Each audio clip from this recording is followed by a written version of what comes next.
So we can start perhaps first with the audience and then look at the chat. Is that okay? Yeah. Can you manage the questions in the audience? Do you have some questions? Yes, Eduardo here. Yeah, a couple of things struck me as clearly impressive, particularly on the coverage of HPV vaccination and the reimbursement by the government. 65%. Is that how much the parents would be reimbursed by the expense they would have in purchasing an HPV vaccine for their child?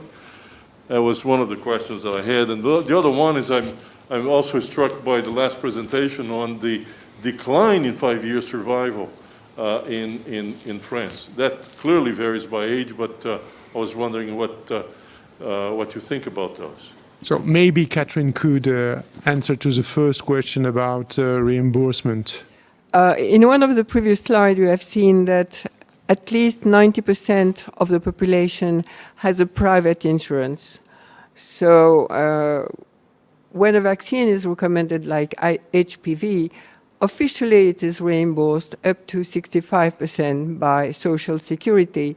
But due to the private insurance, we can admit that at least it is reimbursed up to globally 95% or even more, depending on the private insurance.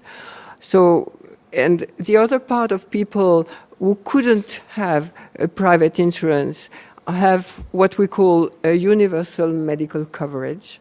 And so it's taken in charge up to 100%. 100%.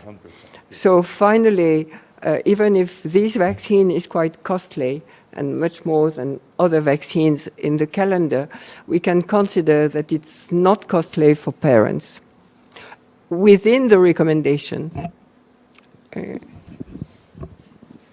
And it's okay. And then there is a vaccination center where the vaccine is free in each town, big town. We have a structure in the country called les Centres de Protection Maternelle et Infantile. It was also created after the Second World War in order to prevent disease in the youngest kids.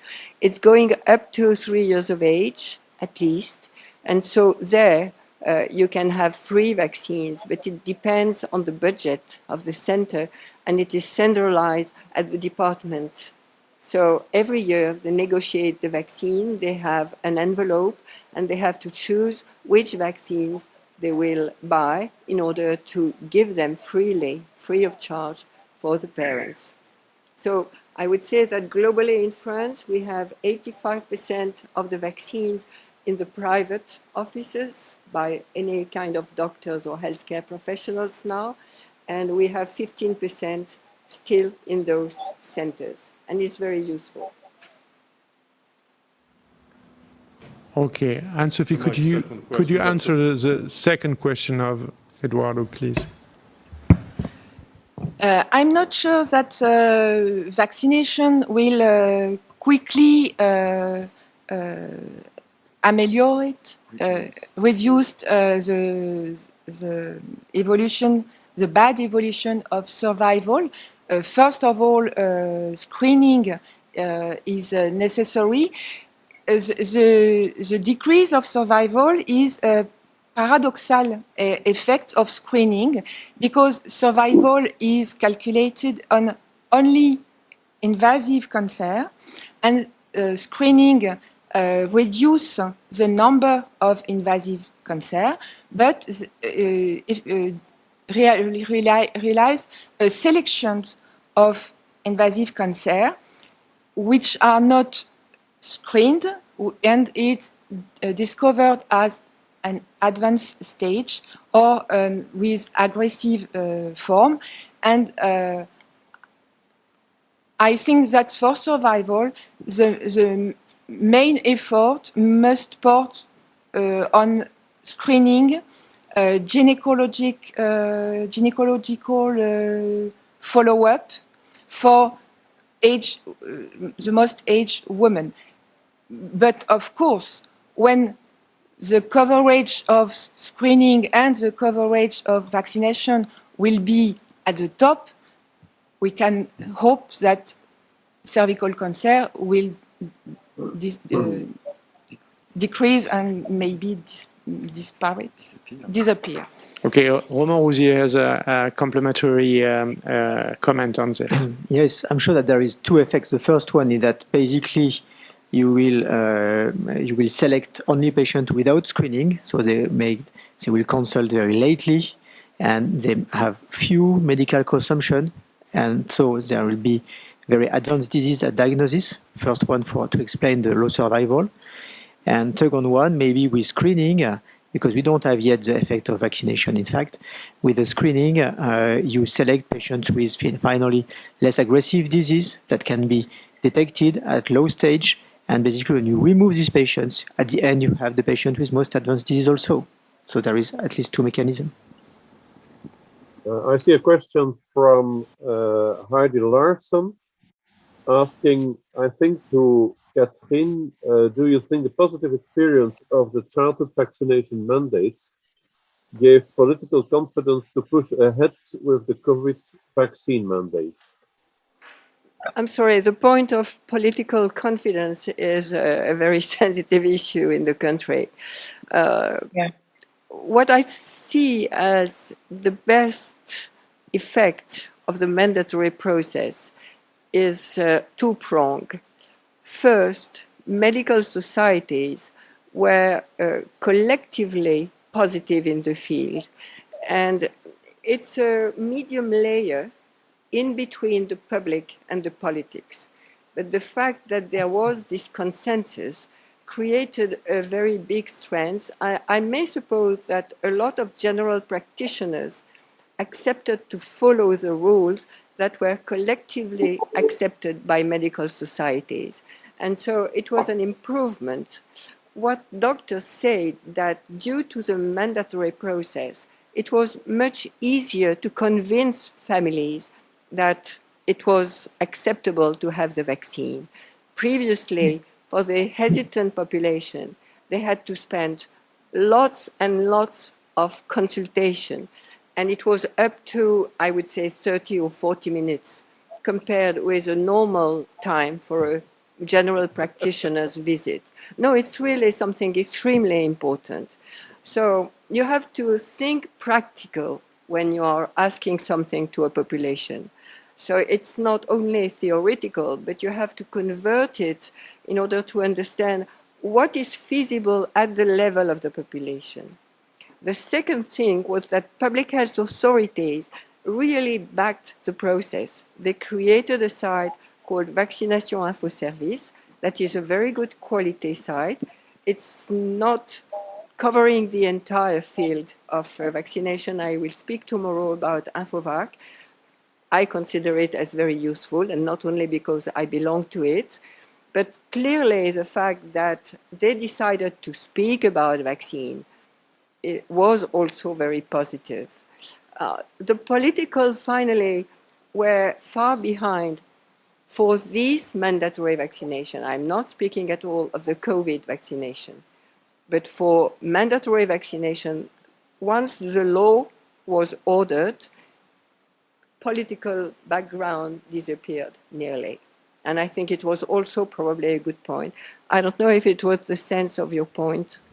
Yes, that's extremely helpful. And I think it's also a really important insight and experience, I think, for the Japan situation, which is already taking a positive turn. But I think seeing some evidence and exactly the points that you made would be really valuable, because there is quite a good health professional consensus, but it's the tension between the two. Thanks. So it was really a superb presentation. Thanks a lot.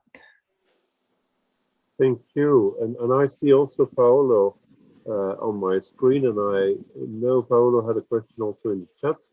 So perhaps, Paolo, you want to... Yeah, but I think that Catherine already replied to my question, because it was very similar to the one from Heidi. Yes. I can share with you the same experience in Italy, where we had the introduction of mandatory vaccination for 10 vaccines since 2017, and the perception of parents improved.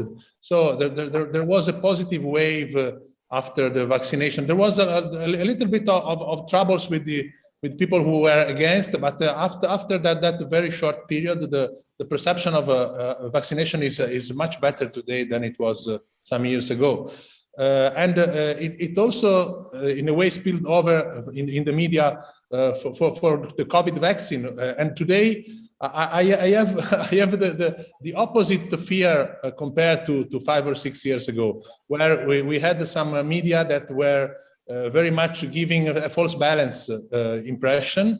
Today we have the contrary. So the people in the mainstream media, the people who are against COVID vaccination are very much, I would say, also almost criminalized, and I think that this is also dangerous. So we must be careful that not to put these people and to make them like martyrs, and so I think that we have gained a lot in the mandatory vaccination for especially for the pediatric vaccines, but we must be careful not to be too strong in the media to say that those who do not accept COVID vaccination are people who have to be marginalized. So I think this might be also a mistake.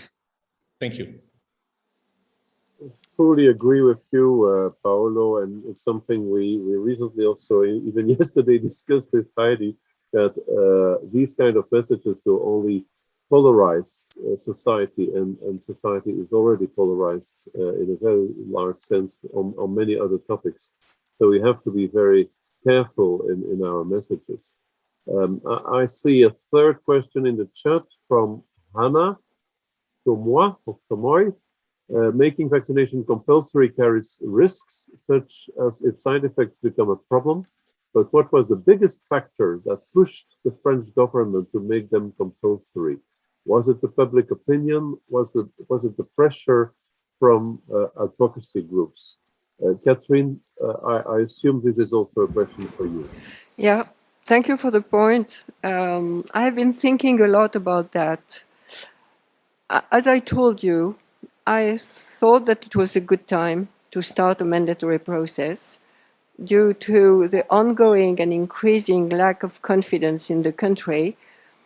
I will not enter all the sociological facts about the lack of confidence in the government, authorities, rules, or it's a very deep situation still ongoing in the country, and I totally join Paolo Bonanni. I think we have to search for consensual attitude, and we have not to polarize, as it may be in some countries overseas, about political issues. So make it not a political issue. And I insist on the fact that there needed a law because vaccines are introduced mandatory under the responsibility of the state. So if there is any adverse event, in that case, the state will be considered as responsible for the adverse event. And we have a special committee for reimbursement of those incidents or adverse events.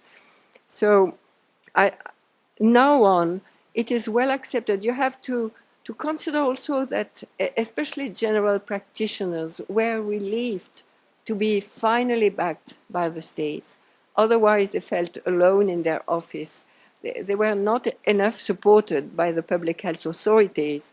And I consider that it made a good change. Quebec has worked a lot about interactive relation between the doctor and the patient. And we know well that when the doctor is convinced and very comfortable to offer something, then the patient will accept much more easily. Okay, Pierre, maybe a last question before the break. Go ahead, please. Yes. Maybe we have here. I may have a comment from Turkey. It is compulsory or mandatory by laws, the vaccination in our country for 3 decades almost. And the vaccination rates are really nice, more than 95%. Of course, it's not for HPV, but for the other vaccines. Just to be sure that these anti-vaccine people, especially with side effects, also go to some courts or judge.